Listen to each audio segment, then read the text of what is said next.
இணைய நண்பர்களுக்கு வணக்கம். தங்களை மீண்டும் சந்திப்பதில் மிக்க மகிழ்ச்சி. உங்ககிட்ட நண்பர்கள் இருப்பாங்க. உங்க முன்னாடி அன்பா பேசுவாங்க. ஆனா நீங்க இல்லாத இடத்துல உங்களை பத்தி வேற விதமா பேசுவாங்க. இப்படிப்பட்ட போலி நட்புகள், சுயநல நண்பர்கள், நம்பிக்கை துரோகம் செய்யறவங்க, இந்த மாதிரியானவங்களை சந்திக்கக்கூடிய ஜாதக அமைப்புகள் எப்படி இருக்கும் அப்படிங்கிறத இந்த காணொலியில் பார்க்கலாம். ஒருவருடைய வாழ்க்கையில பணத்தை விட சில நேரங்கள்ல நல்ல நண்பர்கள் தான் மிகப்பெரிய பலம்னு சொல்லுவாங்க. உயிர் காப்பான் தோழன். அதே நேரத்துல தவறான நண்பர்கள், நம்பிக்கை துரோகம் செய்யக்கூடிய நண்பர்கள் இருந்தாங்கன்னா அவங்களால ரகசியம் வெளியேறுதல். நீங்க நம்பி சில ரகசியங்களை அவங்க கிட்ட சொல்லியிருப்பீங்க. அதை மற்றவங்க கிட்ட வேறு விதமா திரிச்சு பேசி உங்களோட கௌரவத்துக்கும் புகழுக்கும் இழுக்கு ஏற்படுத்துற மாதிரியான சூழ்நிலைகள் அவங்களால ஏற்படும். அதே மாதிரி நம்பி பணம் கொடுத்துருப்பீங்க. ஆனா அவங்க சொன்ன நேரத்துக்கு அதை திருப்பி கொடுக்கறதோ இல்ல தேவையில்லாத பிரச்சனைகள் அவங்களால இழுத்து விடுறதோ இருக்கும். அவங்களுக்கு ஏதாவது உதவி செய்ய போய் அவங்க பிரச்சனையை தீர்க்கிறேன் அப்படின்ட்டு உதவி செய்ய போய் ஆனா அதன் மூலமா உங்களுக்கு தேவையில்லாத பிரச்சனைகள் வரும், மன உளைச்சல் வரும்.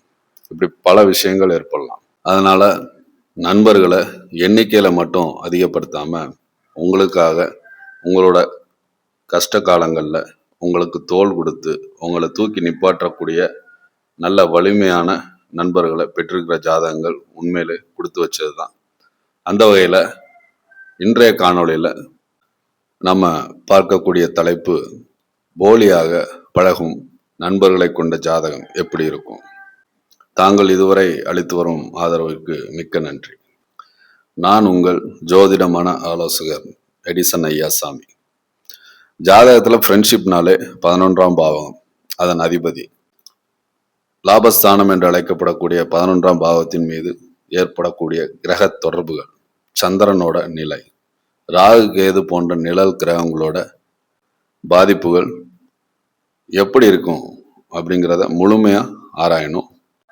நண்பர்கள் குழு, அதாவது உங்களோட நட்பு வட்டம், சமூக தொடர்புகள், பலவிதமான லாபங்கள், இவை எல்லாவற்றோடையும் தொடர்புடைய முக்கிய பாவமா இந்த 11ஆம் பாவம் பார்க்கப்படுது. இந்த பாவம் அல்லது அதன் அதிபதி கடுமையா பாதிக்கப்பட்டிருந்தா உங்களுக்கு நண்பர்களை தேர்ந்தெடுப்பதுல குழப்பம் வரும். நண்பர்கள் அதிகமா இருந்தா கூட உண்மையான நண்பர்கள் மிகவும் குறைவா இருக்கலாம். 11ஆம் பாவத்துல ராகு சம்பந்தப்படுறது இல்ல ராகு இருக்கிறது, கூடவே செவ்வாய், சனி போன்ற பாவ கிரகங்கள்லாம் சம்மந்தப்பட்டாலே அந்த நபரோட நட்பு வட்டம் ரொம்ப வித்தியாசமானதா இருக்கும். பல்வேறு பின்னணியை சேர்ந்தவங்களா நண்பர்கள் இருக்கலாம்.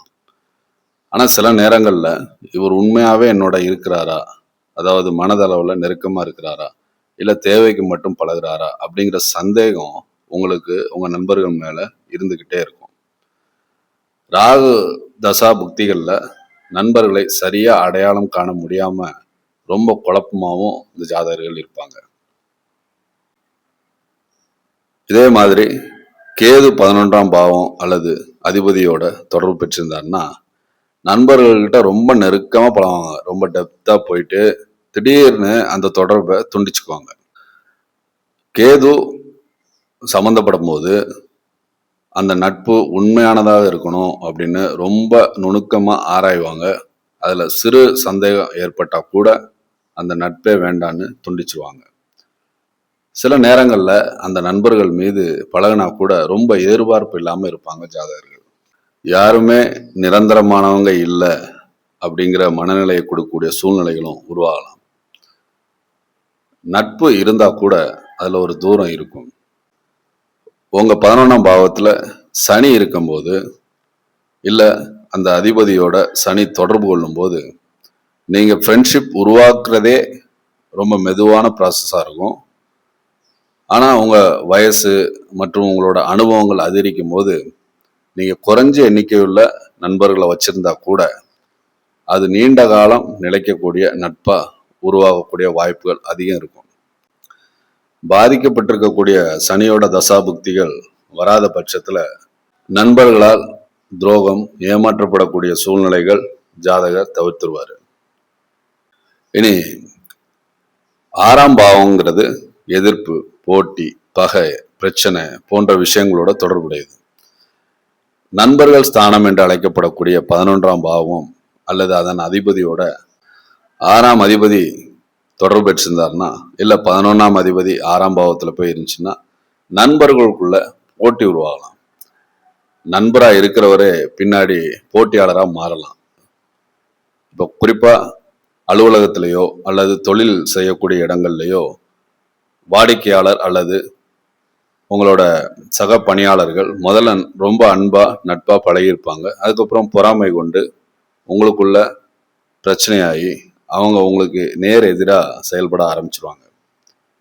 குறிப்பா தொழில், பணம், பதவி, புகழ் போன்ற விஷயங்கள்ல போட்டி உருவாகக்கூடிய சூழ்நிலை 6க்கும் 11க்கும் தொடர்பு இருக்கும் போது வரும். அதே போன்று லக்னத்திற்கு விரய பாவகம் என்று அழைக்கப்படக்கூடிய 12ஆம் பாவகம் இந்த 11ஆம் அதிபதியோட பாவத்தோட சம்மந்தப்பட்டுச்சுன்னா, நீங்க பழக்க வழக்கங்கள் வச்சிருக்கக்கூடிய நண்பர்களால செலவு ஏற்படும். நண்பர்களுக்கு அதிகமா செலவு செய்யறது, நீங்க செலவு பண்ணும் போது கூட இருக்கிற நண்பர்கள் உங்க கையில பணம் இல்லைன்னா அந்த நட்புல இருந்து தூரமா போயிடுவாங்க. அந்த மாதிரியான செலவுக்காக மட்டும் ஃப்ரெண்ட்ஷிப் வச்சிருக்கிற நண்பர்கள் இந்த மாதிரி சூழ்நிலையில ஏற்படும். அதனால அந்த அனுபவங்கள், நான் இவ்வளவு செஞ்சேன் ஆனா அவர் எனக்காக எதுவுமே செய்யலை அப்படிங்கிற மனநிலையினால அவங்க கிட்ட இருந்து விலகக்கூடிய சூழ்நிலைகள் உருவாகும். ஒரு பாவத்தை ஆராயும் போது எப்பவுமே சந்திரனோட நிலையையும் ஆராயணும். ஏன்னா சந்திரன்னா மனம். ஜனன ஜாதகத்துல சந்திரனோட மனநிலையை பொறுத்து தான் நீங்க உங்க நண்பர்களை நம்பக்கூடிய விதம் இருக்கும், இல்ல நம்பக்கூடிய சூழ்நிலைகள் உருவாகும். சந்திரன் பலவீனமா இருந்து முக்கியமா ராகு அல்லது கேது போன்ற கிரகங்களோட தொடர்பு கொண்டு அந்த சந்திரன் தேய்பிரை சந்திரனாகவோ அமாவாசை நெருங்கக்கூடிய சந்திரனாகவோ மறைவு ஸ்தான அதிபதிகளோட இப்போ 6, 8 ஆகிய பாவாதிபதிகளோடு தொடர்பு கொண்டோ இல்லை அந்த ஸ்தானங்கள்லையோ இருக்கும்போது ஒருத்தரை ரொம்ப விரைவா நம்புறது, இவர் நம்ம உயிர் தோழனா இருப்பார் நம்பி எல்லா விஷயங்களையும் பண்றது, பிறகு ஏமாற்றம் அடைகிறது, இந்த மாதிரி நண்பர்களை நம்பிக்கை துரோகம் செய்யக்கூடிய அனுபவங்கள் ஏற்படும். ஒரு முக்கியமான விஷயம், எப்பவுமே பொதுவா நண்பர்கள் தான் போலியானவங்க, நம்மளை ஏமாத்துறாங்க, நம்பிக்கை துரோகம் பண்றாங்க அப்படிங்கிற மனநிலைக்கு ஜாதகர் வந்துடக்கூடாது. நாம யாரை நண்பரா தேர்வு செய்யறோம் அப்படிங்கிறதுலையும் நம்ம மனம், அறிவு இது எல்லாத்தையும் பயன்படுத்தணும். உங்க 11ஆம் அதிபதி அல்லது அந்த பாவத்திற்கு சுப கிரகங்களாகிய குரு, சுக்கிரன் ஆகிய கிரகங்களோட தொடர்புகள் இல்லை வளர்பிறை சந்திரனோட பார்வை இருக்கும்போது சிறந்த நிம்மதியான சந்தோஷமான அனுபவங்களை மட்டுமே கொடுக்கக்கூடிய நண்பர்களாக உங்க நண்பர்கள் இருப்பாங்க. அதனால நண்பர்களை எத்தனை பேர் நண்பர்களா இருக்காங்கன்னு எண்ணிக்கையால மதிப்பிடாதீங்க. எல்லாருக்கிட்டையும் பழகினாலும் உங்ககிட்ட உண்மையா பழகுற நண்பர்களோட நிலைமை எப்படி இருக்கு அப்படின்னு உங்க ஜாதகத்தை வச்சு தெரிஞ்சுக்கோங்க. அவங்க கிட்ட மட்டும் டீல் பண்ணுங்க. அது உங்கள் இருவருக்குமே நல்ல ஒரு மனநிலையும் சந்தோஷமான அனுபவங்களையும் வாழ்வில் முன்னேற்றங்களை ஏற்படுத்தக்கூடிய சூழ்நிலைகளையும் உருவாக்கும் என்பதில் ஐயமில்லை. நன்றி. வாழ்க வளமுடன்.